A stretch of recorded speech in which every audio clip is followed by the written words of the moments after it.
शोभे माँ के आसन कमल फूल पर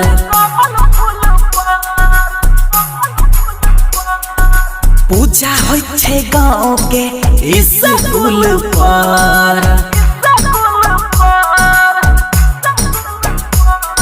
शोभे माँ के आसन कमल फूल पर पूजा होय छे गाँव के स्कूल पर आबै छे हंस के सवारी में लागै छे निक श्वेत साड़ी में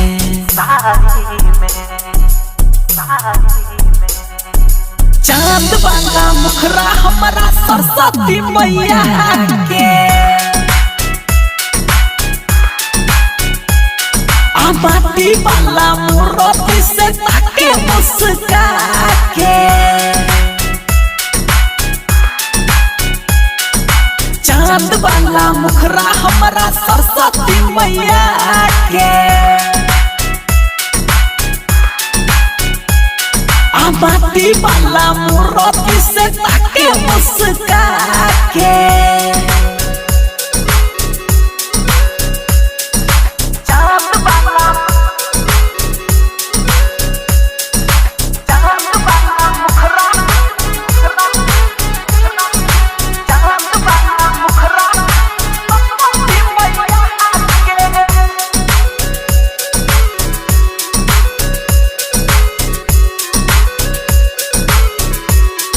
Recording by Ujala Music। हमरा मैया के महिमा महान कालिदास के बनल के विद्वान।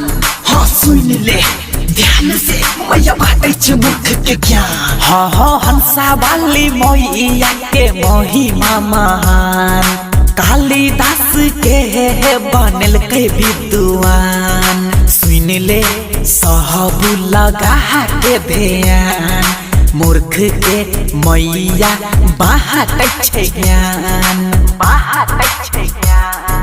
चांद वाला मुखरा हमारा सरस्वती मैया के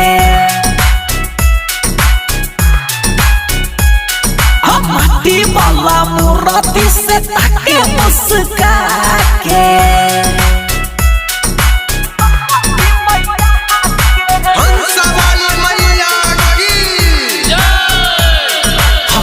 छोरा थार की समान कल बिना वाली के दर्शन हेरे चंदन हेरे मनीष तू करो ने एना शरम कल बिना वाली के दर्शन कहे छोरा तार किशन कल एक बेर दर्शन हेरो चंदन मनीष राधे एना कर नै शरम। साल भर पर आबै छै मिथिला नगर बिना वाली के जयकारा के गूंजै छै लहर। चांद वाला मुखरा हमारा सरस्वती मैया के माटी वाला मूर्ति से ताके मुस्का के चांद वाला मुखरा हमारा सरस्वती मैया के